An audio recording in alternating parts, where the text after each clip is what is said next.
primordial de faire attention. Il faut que le cheval il voyage bien. Il faut qu'il soit calme et tout. Ils sont dans les camions sont extrêmement confortables aujourd'hui, c'est du top niveau. Et les chevaux sont très bien. Là, on va leur mettre les foins, les élastiques, pour les attacher, pour pas qu'ils aient la tête en bas. Le copeau, c'est plutôt une question d'hygiène, c'est quand même mieux. Les garçons arrivent, moi je les vois trotter, c'est pas de chevaux boiteux, éventuellement une blessure, quelque chose, une démarche anormale. Si c'est une démarche anormale, ils montent pas dans le camion, on court pas quoi. Les camions d'aujourd'hui, c'est des Rolls-Royce, hein, je veux dire, les chevaux ils sont vraiment très bien dans les camions. Il faut savoir que les chevaux, en général, un cheval ça se couche pas. Un cheval ça dort debout. Ils fatiguent moins en restant debout sur leurs quatre pattes que nous assis pendant 9-10 heures dans un avion où on commence à avoir des fourmis dans les jambes et tout, c'est pas le cas avec les chevaux. Maintenant le camion va partir, direction Auteuil. Donc on est parti pour 8h30 de route à peu près avec une coupure qui est imposée par rapport au chrono du chauffeur, quoi. Chaque chauffeur ont le captave. Le captave, ça me permet tout simplement de pouvoir transporter et être en règle vis-à-vis de la loi. C'est un document qu'il faut pour transporter les chevaux, quoi. Je sais que c'est un transport, on voit les chevaux, là je les ai devant moi à la caméra, je sais que tout va bien, je sais qu'il n'y en a pas un qui a bougé, il n'y a pas eu de difficulté, donc là je suis serein.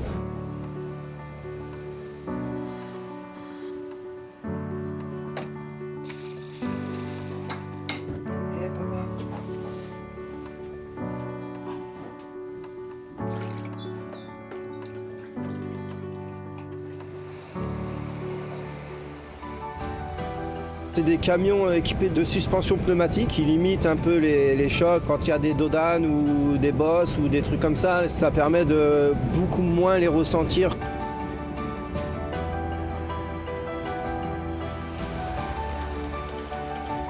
Un cheval court à peu près une fois par mois, on va dire, hein, donc ils ont l'habitude de ces voyages.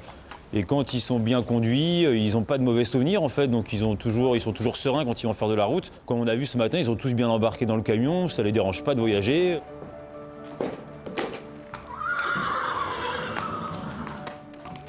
On part en amont des chevaux avec tout le matériel, le foin, parce qu'il faut du foin parce que les chevaux partent sur 3 jours. On prépare les box, on leur met les solos dans les box, de façon à ce que quand ils arrivent, tout soit prêt à les accueillir dans les meilleures conditions, quoi.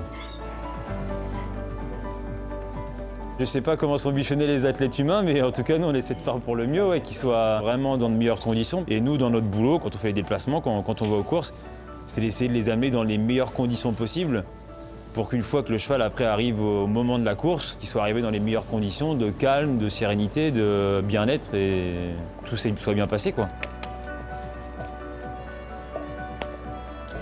On les fait se dégourdir un petit peu, ils vont marcher un petit peu pour se détendre.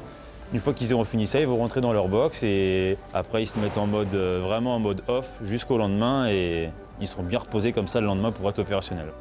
Roberta, le numéro 8 qui va se détacher sous la selle d'Angelo Giuliani et remporter ce prix François de Poncin.